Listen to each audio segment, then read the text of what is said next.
ஓம் நமச்சிவாய.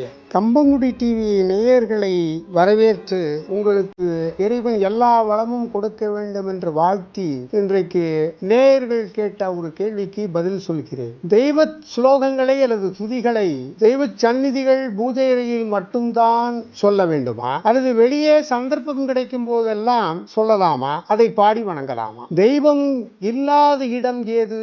எல்லாம் வல்ல இறைவன் எங்கும் நீக்கமர இருந்திருக்கிறார்.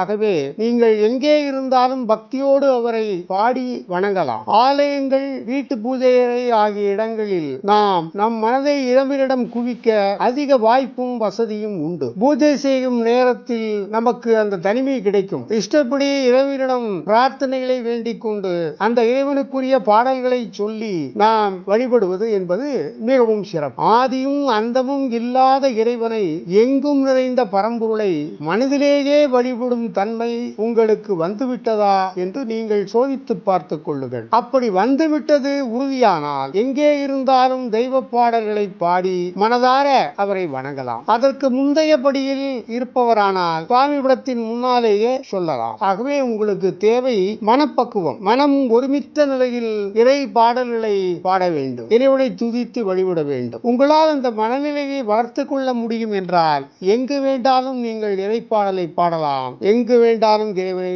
வேண்டிக் கொள்ளலாம். வாழ்க வளமுடன். ஓம் நமச்சிவாய.